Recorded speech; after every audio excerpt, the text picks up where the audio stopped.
so now we have Superman, right? What is he gonna do? He's gonna save Lois. Excuse me. That's a bad outfit.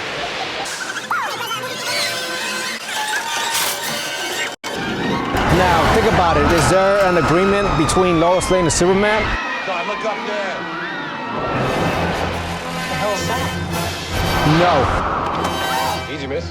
I've got you. You've got me. Who's got you? If Superman wants to recover, he's gonna have to go for a implied-in-law theory. Another thing you want to consider is whether Superman acted in good faith.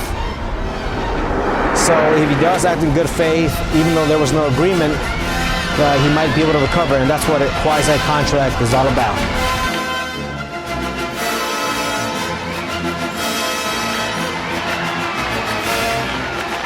Oh my God, did you guys see that? Did you guys see Superman save that chick? I wonder if there was like an agreement between Superman and the girl and Lois Lane. Did he say, hey, if I save you, you'll give me something of value? Probably not. So if Superman wants to recover, then he has to go for a quasi-contract. He has to establish that it was a quasi-contract, and then maybe he'll recover. So let's go ahead and outline this video. As I mentioned, the word quasi-contract. First, we're going to define it, and then after that, we're going to structure it, and then after that, we'll give an example from a textbook. Okay, so stay with us.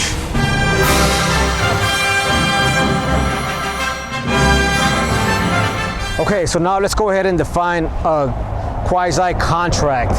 It is a remedy to prevent unjust enrichment. But what does that mean? You hear that all the time, right? So let's go ahead and throw out some key phrases, some terms of art, some buzzwords out there. Okay, so the important thing to remember about a quasi-contract is that there is no mutual agreement. So the parties, they never agreed. There is no mutual agreement. So the parties, they never agreed. A party didn't say, hey, I'll go ahead and paint your house for $10,000, and the other party didn't agree. So the plaintiff will usually be a party that conferred a benefit to another party, and that service was usually done voluntarily. And the courts will say this is an implied-in-law agreement or an implied contract. So if the person is successful, the plaintiff, and then restitution will usually be the proper remedy. And also look for this in the fact pattern. Look for an act of good faith on the person that conferred the benefit, which will probably be the plaintiff. Okay, so now let's go ahead and structure this.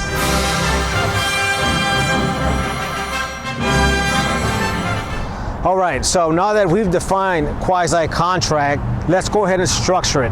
So we have these templates here, and where does it go? So put it as an exception to offer. That's one place where it could go. For example, in the Superman case, right? Lois Lane could say as a defense, hey, there was no offer there. I never exchanged promises with Superman, and he never made an offer either. So I was falling, and there was no time to make an offer, which is true, right? So in that case, Lois Lane can win, unless there's an exception. So you could use quasi-contract as an exception to the offer, okay? And it could also go after the statute of frauds, because Lois Lane can say, all right, but your services, whatever your claim, it has to be in writing. So you could also use Q-Pix there. A quasi-contract could be an exception to the statute of frauds. Now let's move on to an example.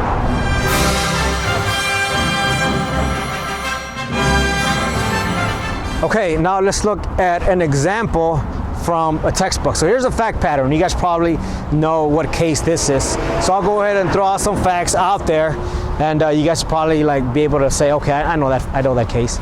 So in this case, we had a person that was riding in a car, and somehow he gets thrown out of the vehicle, and his head hits the pavement, and he's now unconscious. And so there's a passerby there who happens to be a surgeon. And the surgeon attempts to save his life by performing an operation. Now, the guy that fell out of his car, he was never conscious after he hit his head. So there was no agreement made between the parties. Doctor didn't say, hey, if I perform an operation, it'll cost you this much. Okay, so what the doctor, okay, so the guy ends up dying. And so the surgeon, he attempts to recover by going after the deceased person's estate. And so the estate is gonna say, hey, look, there was no offer because the person, he was unconscious. So the doctor's gonna try to say, okay, it was an implied-in-law contract, and I rendered my services in good faith. So in that case, the doctor does win, he does recover, and of course, restitution is the proper remedy. There is a link here at the bottom with more on that case. And also there is the graphs, the templates, so that you can place quasi-contract in there. So I hope this helped, and until soon.